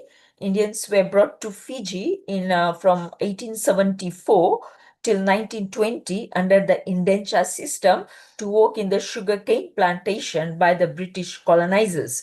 So that is the history of Indians in Fiji, and they are known as Indo-Fijians. They prefer to call themselves Indo-Fijians, those who are descendants of the Indians who were brought to Fiji to work in the sugarcane plantation. And the coups in Fiji is due to inter-ethnic tensions that occurred. So the inter-ethnic tensions that occurred in Fiji was due to this perception that the Indians who were brought to Fiji were doing much better in areas of educational achievements and economic performance. And the first coup that happened when Fiji gained its independence in 1970, 17 years later in 1987, the military, which is dominated by the indigenous Fijians, they carried out the first coup. With regards to interfaith marriages, I'll differentiate between interfaith marriages and inter-ethnic marriages. So I would say for Fiji, there'd be 2 categories. You'd say interfaith and inter-ethnic. So as far as interfaith marriages are concerned, while I haven't written any paper on it, it's more from my personal observations and our personal perspective, because it's a social issue in Fiji. Sometimes people discuss why there's been so little marriages between the 2 different ethnic groups in Fiji, which is the Indo-Fijians and the indigenous Fijian communities. So when the indenture system, somebody corrected me, they said 1879. Yes, so 1874 was when so that's really the correct date, 1879. 1874 was when Fiji was ceded to Great Britain. So that's the differentiation between age. So though in 1920 the indenture system was completely abolished in Fiji, the practice of it. When the British, they brought Indians to Fiji, for every 100 men they brought, there were only 40 women. Okay, so there's a lot of competition for women, because there's for only each 100 men, only 40 women were brought. So women who were brought, they went through a very hard time. They had to endure the same kind of physical, hard, strenuous labor, back-breaking tasks in the sugarcane plantations as did the men. And on top of that, if they became mothers, they were pregnant, they were still expected to work in the cane plantations. And there's been stories written about the hardships that they endured. On top of that, there was also some sexual exploitation as well, where the the overseers also, we've heard stories, they try to take advantage of these women. But as far as interfaith marriage is concerned, within the Indian community, there was interfaith marriages was quite common. And my two great grandparents, they were also of these interfaith marriage, where two of my great grandparents, my great grandfathers were Hindus, and they married Muslim women. So, and there were no issues in their marriage. Their marriage was, as far as I'm aware, quite went well. And but because we are a patriarchal society, patrilineal society, the children, they follow the father's faith, which means although my two great grandfathers, they had Muslim wives, their wives kept their own religion, they remained Muslims and worship in their faith till they died. But the children, they followed the father's faith, which means they were Hindus. So, and that's normally been the case in Fiji, where the children tend to follow the father's faith. So there's also been marriages between Hindus and Sikhs, and Hindus and so Christians. So so over the years, there have been some convergence of the Indian community to Christian faith, and there's been a faith, interfaith marriages between Christians and Hindu as well, though they seem to have been smaller in number. And it seems to be the case that if women marry a Muslim man, if they marry a Muslim, there can be pressure to convert to their faith. However, if a Muslim woman marries a Hindu man, they don't need to convert. So I think this conversion is one issue. It seems if you marry a Hindu, the person of the other faith is not required to convert, whereas if they marry a Muslim, there's a pressure to convert. So so even now, so there's a more tension arose between the Hindus and Muslims after India became independent, and there were the issues from the mainland did create some amount of maybe distrust in the two communities, but that did not end interfaith marriage. Interfaith marriages continued.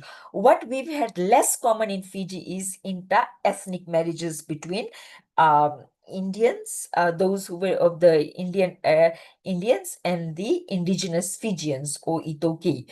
So during the indenture and colonial period, there was very little marriages between the indigenous Itoki and descendants of Indo-Fijians. So it was, and those few marriages that did occur mostly were men, Indian men, who had got married to the indigenous Fijian women.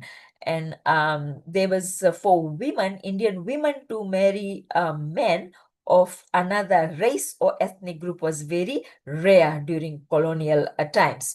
And there were hardly any known cases of that. However, as Fiji has become more modern, after independence and over the past 2 decades now, we are seeing a change. The trend is changing, and we are finding that more Indian women are likely to marry men from another race or ethnic groups. For example, Itoke, in my family and friends, I know that a few Indian women have married indigenous Fijian or Itoke men. And there's also now who marriages between Indian women who have married European men. So still, we still find the majority tendency still is for people to marry someone of their own faith or their own ethnic group, but there's an increasing tendency for interracial marriages. So that's a very short presentation. It's just mostly, yes, so not from a prepared PowerPoint. So just to shed some light on the issues to do with the interfaith and race, interracial issues, which are two different issues in Fiji. Thank you.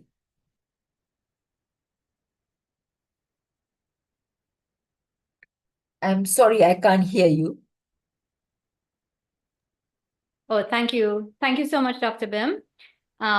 We appreciate the fact that it's very, very early in Fiji at this point in time. And I want to thank you very much for making the extra effort to come to be here with us today.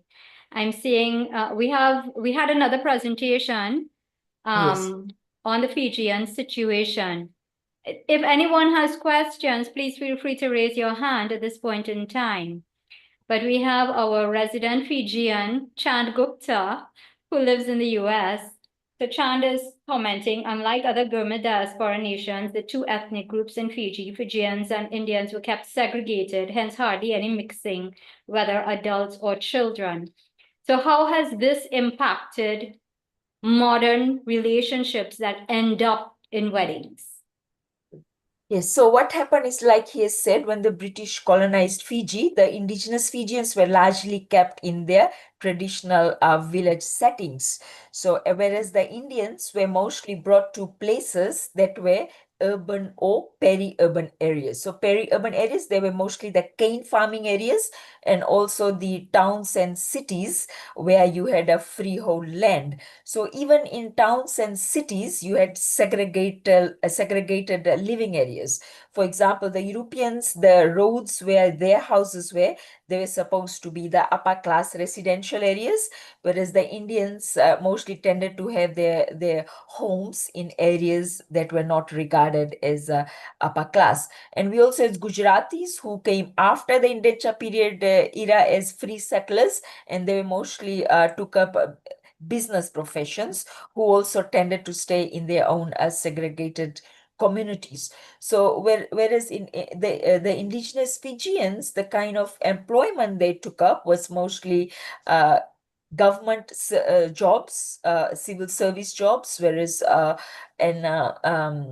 but this was a minimum at that time because the education level was very low at that time. But this because of these segregated living areas, there was very little mixing of the races. And then when the school system started in Fiji, the schools also were segregated, where you had Indian schools, you had Fijian schools, and you have schools that were mostly for Europeans. And so over 90% of the at the moment, the current situation in Fiji is you're looking about 90% of schools are run by religious organization, and about maybe 10% are run by the government schools. So after the indenture period had ended, the Indians were very concerned about education because they saw education as the means to rise out of their poverty. So you had an initiative by Indian religious organization of all the different faiths to build schools and run schools. And as far as, again, whereas Christian organizations as well, you had Anglican, you have the Methodist Church, which is the oldest Christian group in Fiji. You also have Catholics and other Anglican groups who build schools that were run and managed by these religious organizations. So yes, I may be digressing from the topic, but yes, the segregation is one of the reasons. During indenture and colonial period, there was a very little interfaith and interracial marriages in Fiji. Okay, Satyadat had his hand up. I'm not seeing it again. Satyadat, are you still with us? Yeah. Yes, he's here. Let me We could take your question the final question. Would you like to unmute and ask your question, Mr. Satyadat?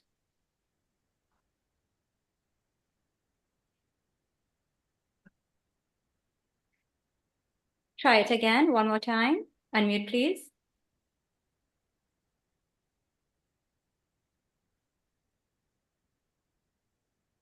Mr. Yes, Satyadat, go ahead, okay. please. Yeah, can you hear me? Yes, we're hearing you now. Right. Thank you, Mosim, for bringing up and I'm Fijian Indian as well, and she has given a great account and done a lot of research through that intermarriages and all back in Fiji. That's really true, right? Starting from the endangered, era until now. But now it's happening like there's a lot of intermarriages going on between the prominent, races. They are like Indians and Fijians, and also within the Indians, as Mosim has said about Muslim being another fight, and it's quite many, marriages would have taken place and keeps on going. So Fiji is like a very close society, and there is a lot of mix and mingle happening within the societies. And yes, this marriage is taking place that way. And my another question would be probably to the other speakers. It's a very interesting topic, like marriages. Marriages is like bringing two souls together. But for me, as like I'm Indian, and it's not only the two souls, but the two families. I think this is predominantly for all other faiths and races as well. When the wedding takes place, it's bringing the families together. And what I'm really interested, I'm advocate of Hindi language, which is my mother tongue. The ceremonies when it takes place, it is like a mixture of the English language mostly, and the Hindi as well. But now I see that the wedding happening, there is like a more of English influence happening into our wedding. And I wouldn't know, as we have our scriptures and everything there, which has been predominantly happening in the language that we belong to. I would not know, why is this happening, or we should go back and stick to our language and the culture which will promote. And I will be interested if someone can throw some light or, comment on this. Yes. I'll just make a very short comment, and then someone else could reply in a more lengthy way. So in Fiji, in fact, yes, the Western influence is there, but we have found, because of this, now it's a more globalized world. There's a lot of travel of Indians to mainland India. There's more information available through internet, and there's a lot of influence of movies in Fiji. So we have found that marriages, which used to be more simple in Fiji before, are becoming more complex.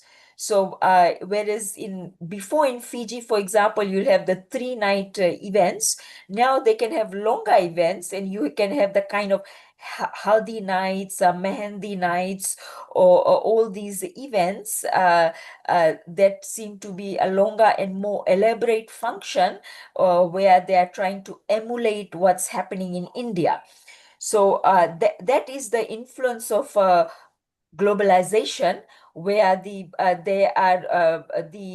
kind of clothes that are being worn and the kind of ceremonies that are being done, they are becoming more complex, and some of them are trying to make them more lengthy and more decorative events with a lot of video recording and photo shoots happening, which did not happen like 20 years ago. So that is another influence on weddings that's happening in descendants of Indian communities. For example, on one side, they are having things like bridesmaids costumes, you may have them having those kind of events, and then you also have these photo shoots when in the Hindu weddings, and you have these lengthy mehendi nights, you have these lengthy haldi night events, which are elaborate events where you hire venues for those functions as well. Yeah, thank you.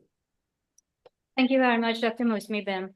Imam Haidal, would you like to respond to Mr. Sachadat's final question?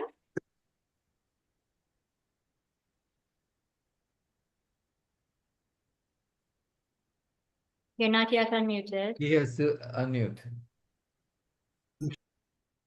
Oh, you muted yourself again. Try it one more time.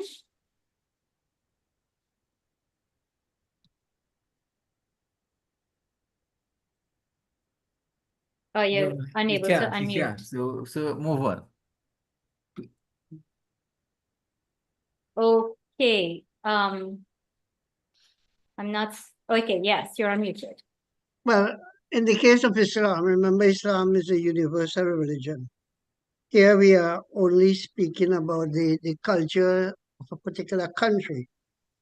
But Islam in China, the method that I have indicated is done in China, but the cultural aspect of it will be different in China.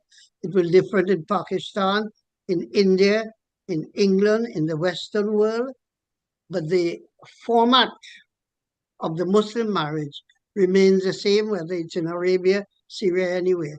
So we cannot divorce culture. And this is why I said in Islam, marriage is really a spiritual, one of a spiritual nature rather than a cultural nature. We may put the cultural tapestry to it, but it is in fact a spiritual experience. Okay, thank you very much. MK, one last, final quick question. Thanks. Okay, mine is not going to be a question as much as an observation. I just wanted to thank all the participants for giving such an interesting background. But 2 or 3 things that I just like to make an observation on, and I think Mohsin Bim touched on it.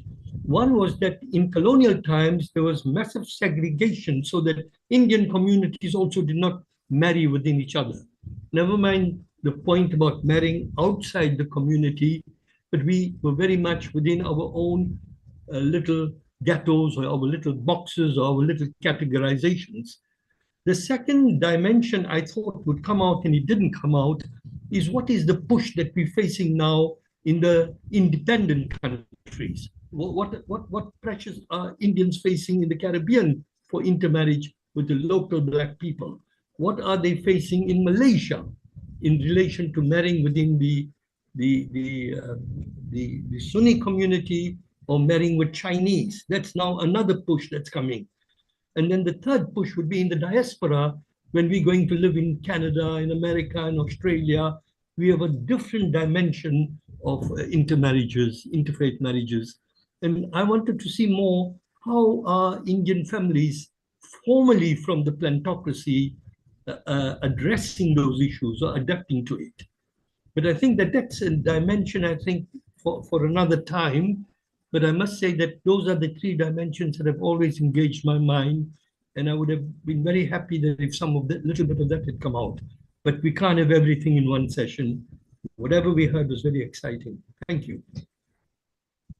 Okay, very good. So thank you very much, MK, for kind of summarizing and bringing it all together. I want to move on now. And I want to say thank you very much to all of our speakers today. You all have really opened up this topic, and it's interesting, as MK said, and I'm just going to leave it at that. I just want to move on now to highlighting something that's important to us that's coming up very soon in South Africa. And this is our conference and tour that's taking place in South Africa in August. So when we meet in South Africa, for those of you all who will be joining us, we hope to have some more conversations about topics like this and to see whether this situation is anything similar or how is it different in South Africa. So I'm going to share my screen with you because I want to share the itinerary that we have in mind, or at least highlights of that itinerary. And I'm going to ask Dr. Kogi Archery, who is heading the local organizing committee, to please come on in and to speak to some of these details, because she is much better at speaking to the places and pronouncing them a lot better than I can. So Kogi, can you go ahead and unmute your mic, please? Let's just share with the audience what's going to happen in South Africa from August 3rd to the 14th. Good evening. Can you hear me? Yes, we're hearing you. Okay. So our guests are going to be arriving from the 30th of July onwards, and will start settling in and getting acclimatized to how we are here in South Africa. And as you've mentioned, the first day of the tour is the 6th of August. It's a Wednesday. We will be leaving the hotel at around 9 o'clock. And this is to allow our guests to have a good breakfast and to start off the day, feeling quite relaxed, no pressure, no rushing. And we'll get onto a bus, a luxury liner, and then we will leave via the N2, which is a national highway. And we will make our way to Port Shepstone. And it is actually a 90-minute drive from where we are. And along the way, there will be commentary by experienced teachers of history who know exactly, or who have an idea as to what happened along those many little towns where the indentured laborers lived and worked. They will tell us the stories, they will tell us the experiences, and they'll bring alive what happened to Indian indentured laborers along this coast. There are many towns, and I'm not going to mention all of them, but we will then arrive in Port Shepstone around 11 o'clock, right? And when we arrive there, we've got an indentured temple that we may, a temple that was built by indentured laborers, or that area, that site. We've also got in mind to visit a mosque in that area. And thereafter, we will also go to this mill area that you can see on your screens right now, the Umzimkhulu sugar mill, right, which is located on the south bank of the river near Port Shepstone. And we will have a tour of this place.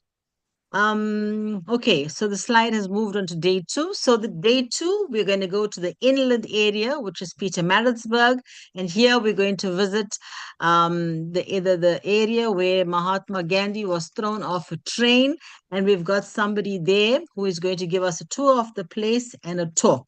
So yeah, so that's the second day. So perhaps we should then move on to the third day, Shalima. Right. No, right. Sorry, go back, Shalima. Sorry, go back to day 2. So day 2, when we finished with our visit at Pietermaritzburg, we're going to come back to Durban, right? To where the old Victoria Street market still is, right? And here we're going to have an opportunity to buy some fresh spices and to buy some fresh vegetables and whatever else our guests feel like having. Because that evening on the 7th, we're going to have a cook-off. So we are preparing to have an outside fire. We're going to get these pots, and our guests are then going to engage in cooking their favorite meals using our spices from South Africa. And then we're going to try out each other's foods and, comment on that and have a really merry evening on the 7th, because that's when we are having our cook-off. Okay, so now on day 8, this is when we take a tour of the coastal areas of Durban. This is when we will also get onto a boat, take a boat trip, and where we will also sprinkle some marigolds near the site, not exactly the site, but near the site where our Indian laborers arrived at. And we will visit perhaps also the museum that's not far from there. and some other sites that's within that area. So it's a full day planned. We're also going to have the hop on, hop off tour. So that's a full afternoon as well. And then in the evening, that's when we're going to have our free evening, and that's when we're going to have our bunny chows. That's also the evening when we're going to try out our tripe and our trotters. Yes, that's right, Jay. That's the evening we've planned for the Friday the 8th. Right. So, right, let's move on to the 9th. Right, the 9th now in South Africa, that is National Women's Day. And this is the day where we're going to visit the Grey Street Mosque. We're going to visit the cathedral. We're going to visit the 1860 Heritage Center. And we've got a program in place already. We've got a light lunch, and we've got some tea planned as well. And this evening will be a totally free evening for our guests to have supper wherever you want to on your own. And I know that's the evening as well when you'll be preparing for your presentations for the Sunday, the 10th. So we can move on quickly then to the 10th. Right, the 10th is a very important day as well, because this is where Ms. Ila Gandhi will meet us at the Mahatma Gandhi Center, the Phoenix Settlement. And there's a 2-hour tour planned for that area. Very interesting. So come with your questions. You'll be able to see where Mahatma Gandhi stayed, and and get a feel for being in that area. In the then we will take a drive through Phoenix. Now we remember Phoenix was built just in the middle of the 70s, where thousands of Indians were then settled in there. As part of the separate living in our country. So it still has very much that Indian ethos, but post 1994, we've had people across the races that have moved in. And many of you might remember 2021 when we had the Phoenix riots. And, we might have some chat on that, in terms of tensions that still exist in different parts of the world. Thereafter, once we're done through a drive through Phoenix, we'll have an opportunity to do some shopping, where we will shop where, at businesses that are owned by Indian families and Indian owners. And then in the afternoon, we're going to go to the Mariamman Temple. And here we will have Mr. Seelan Archery, who will speak to us, about the barracks, what happened at the mills, what happened on those estates. So yeah, he knows a lot about that area. And then in the evening there we will have a lovely meal. And then we move on to the 11th of August. So the 11th of August, we'll have a morning off, and then we're going to start the day at around 12:30. And we're going to go to Chatsworth. Now, I'm not sure if our guests know that, but Chatsworth has the largest Indian population. Well, Durban has the largest Indian population outside of India, but Chatsworth is the area that has the largest Indian population. We'll visit an old age home, the Aryan Benevolent Home, and we see how our elderly are taken care of. We will also then go to the Bangladesh market for another experience.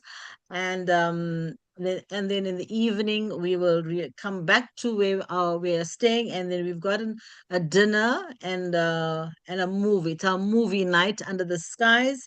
And we're going to try and arrange popcorn and cool drinks, right?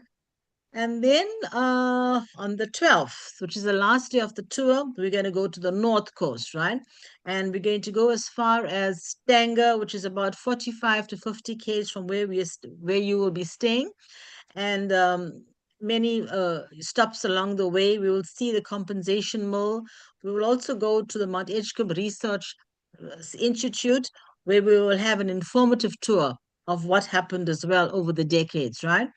And that evening, we will then converge at the Sri Gopalal temple. And this is a temple where Mahatma Gandhi spoke before he left for India. And it's a satsang evening. And our leader, Mr. J.S. Singh, who is the president of the 1860 Indentured Laborers Foundation, Veerlam, has extended an invitation to all our guests to join us that evening in satsang with the local people, And even if anyone wants to sing some bhajans, they're most welcome to. We'll have a harmonium player there. We'll have a tabla player there. So we want us all to be together that evening. It will be our last night together. And then the next day, the 13th, that's when some of us might start packing to leave. Or, those of us that are still around, we might go to the tidal pool in Amshloti, which is not far from the hotel. But yeah, basically, this is our 7-day tour of KwaZulu-Natal, where our forefathers arrived. So I can take some questions now, Shalima. Yes. Thank you very much for doing that, Kogi. I really appreciate because I'm waiting to be able to pronounce most of those places. I'm looking forward to visiting so I can hear how you all say it at that particular location.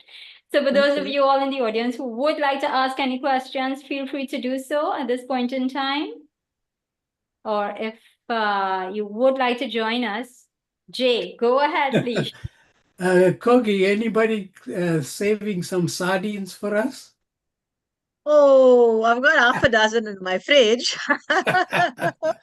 There's And a it's bigger shoal marinated in as well. Amkumas. Yes, we did have fresh sardines. And I have a video of my son cleaning those sardines because it Yeah, was the but first time ever. Yeah. the actual question is, how is the security situation? Right. So I'm happy to report that I am speaking with a retired colonel who's given me all the information that I've needed. I have written to the commissioner here, based here in KZN. I've sent a letter to him on Wednesday. So they will now respond. I've given them all the information, the guests, the countries that most of our guests are coming from, where you all be staying, our itinerary. So I'm waiting to get a response from them. But I do have a security team in place. It's myself, our deputy chair, Mr. Nash Singh, and then I've got, and he's actually in charge of security. And we've got our secretary as well. And we've got this colonel and 2 other persons as well. So we're just waiting. The letter has gone out to them and I know that they're going to respond. But in addition to that, we are also going to be informing all the police stations Just on hold our on. routes. I'm listening to Kogi. Okay. So, No, that's okay. Hold on. okay. So No, not on our finished. route, so on our routes, we will be informing all the police stations where we're going to stop. So they're fully aware that we do have international guests. Our only concern is when we go into an area where we have to jump off the bus. So we will have to brief persons on the bus to be extremely careful because, this could happen anywhere. And if there are security companies along the route that can assist us, especially when we're jumping in and off the buses, then that's what we're going to make an appeal to. So that's the best I can do at this point in time. Thank you very much, Kogi. Okay, Krishna Padaji. Krishna, go ahead, please. Am I audible right now? Yes, you are. Yes. Go ahead. Okay. I have one question. Does one have to bring along a converter for electricity use? I understand you have different voltages down there. So, I mean, I need to be in contact with people who don't live in Africa. So on my laptop, to recharge the battery, one does need to have a converter, doesn't one? So we have produced that logistics document, and there is something on that, Shalima, in terms Yeah, of I'm trying to retrieve it now. Yeah, so one of my colleagues, the lady in charge, or the convener of logistics, has prepared a fully informative document, and I won't be able to access it now. And she does speak to what you would require. So we've Okay. covered many aspects in that, time changes. Yeah, Kogi, just Mr. Padachi, did I share via email anything with you? The logistics documents and so on. We've shared so much information Yeah. in batches. Yes, So I don't know, but I do really appreciate it if you were to forward Yeah. that to me again. sure, no Yeah. problem. No problem. We can always send that to you. But like everything else, even us in Trinidad and Tobago, we do have to work with adapters as a result. But we can always share that with you, okay? Okay. So when are you arriving, Mr. Padiachi? Oh, I plan to arrive around the 3rd of August, so I may be a Oh, little late, I think. But okay. Yeah, yeah. So you'll So miss if I pronounce your name, it's here we would say it as Padiachi. Am I right? Padiachi. yeah, that's the way I enunciate it. Yes, that's correct. Okay. Yes. All right. Okay, good. And Jay, it's Mr. Naya. Am I right? Jay has to unmute.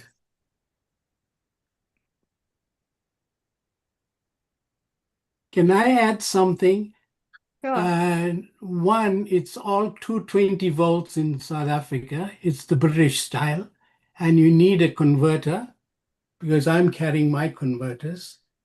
And secondly, there was something else that The security. Are you comfortable with my response to the security, Mr. Naya? yeah. The thing is, I thought you were getting a security company. At least they'll give you one person per bus. Well, look, we have written up, but we don't have an answer right now. So that's why I didn't want to mention it. But since you asked that particular question, we are waiting for a response. Because we need to know exactly how many people are coming, whether it's a small bus that we need, a Or the big 30-seater bus, or a 60-seater. Right. So it just depends, yeah. But I think in principle, I do have it covered. That's as much as I can say. Right? And the other thing from the High Commission here, Yeah. actually the High Commission of South Africa, those people who are coming from typhoid areas or certain type of vaccination is needed. And So once again, hepatitis B. that information is also on our logistics document. Or Oh, there's some comments. Yeah, I think there are some comments on it, but I need to check whether it's Shalima, I didn't get that. What are you all seeing on your screen? I would send it to I'm you now, seeing Jay. I'm seeing the logistics document now, Shalima. Yeah, I I'm see seeing the the one. I haven't Right. seen that in my email or the I'll send it to you now, Jay. Yeah, I can send it to us, to all of us. Yeah. Yeah, right. That's physical secure SARS. Good. It's And Shalima, no, can you now go I know down why to where you're he running talks about around. malaria? Yeah, Shalima, can you go down to where he talks about malaria? If you can just do a search for malaria, it'll take you Yes. to that aspect. Now you've got to go up a bit. Yeah, immunizations. There's Okay. Durban 0.6. malaria free. Yeah, Durban is malaria free. So that's what so we didn't have to stress about. But there's something about yellow Oh, fever. the yellow fever. Yellow fever. Yeah. Yeah. Okay, so yeah, there's some information there. And I'd also suggest individuals carrying masks, while they're traveling, because one never Yes. knows. So maybe just carry some masks. But we can get them here as well. But for your travels before leaving home, because the last thing you want is after traveling so many hours now to be unwell when you arrive here. So I'm gonna have a those whole batch precautions. of it myself. Yeah. Yeah. Okay, so yeah, we've got this document which Shalima can share with all of you. This document was indeed sent out by email. Jay, did you not receive this? No, I sent it haven't. to him too. I just Because sent it. there's also mention of yellow fever, hepatitis A and B, and malaria, and any other vaccinations that you need. Okay, because so it's all there in specifics right. from the High Commission. So almost all bases that we could think of at this point in time, I think, has been covered in these documents, which you would have been getting in pieces, because it's a lot. We really did not want to bombard everybody with a lot of information. So as we come closer to the date, if there are questions that need to be answered, which you are not certain about, please just send the messages to us and we'll try to respond accordingly. And to those of you all who are not yet registered, I want to suggest to you that you message us and we will help you in that regard. So thank you all very much. Shalima, before you close, so also to share with our attendees that we would really make this appeal for them to book directly with the AHA Gateway Hotel, because bookings.com is going to charge a commission and it will be much higher, and our rates that we've negotiated with the hotel is not going to change. So yeah, that would be my suggestion to persons. Right. And also, if they get a hotel that's cheaper, we have to remember that we have 2 sessions for a day. The morning we leave the hotel, like for the first 3 days. Now, well, you know, well, all the days we'll leave in the morning. We'll go to a certain place, and then we'll come back for a quick shower change, freshen up, and then we'll have the evening program. So if you're not staying at the hotel, you've got to take in account. So once we drop off people at the HaHa hotel, now how are you going to get to your hotel? How are you going to come back to meet us? And you might not make it, so you might not make it in time for the dinner, the evening program, because we have a Right. program starting from 6 to 8. So Yeah. Kogi, what we'll do is with all of the persons who are finally registered using the 2 links, the conference link and the tour link, we will have a separate Zoom session specifically for those kinds of things. Okay. So at this point, we are still recording today's program, which was on interfaith weddings in the Indian diaspora. I want to thank everyone for joining us today. And Kogi, thank you very much for going through the logistics and so on. So thank you very much to all of our speakers. Thank you to Chaplain Habib Ali. Thank you to Imam Iqbal Haider. Thank you to Dr. Mosmi Bim, who made it all the way from Fiji, as well as to Mr. Satish Narayan from Fiji. Thank you all very much. I'll turn you all over now to Shakira. Thank you, Shalima. And as we've said before, thank you all for taking the time to attend and to participate. So our topic next Sunday will be world-renowned scientists in the Indian diaspora. So please visit, like, and subscribe our YouTube channel to see all our past recordings. I am Shakira Mohammed of Trinidad and Tobago saying goodbye. May God bless you all. Dhanyavad.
Thank you all for joining.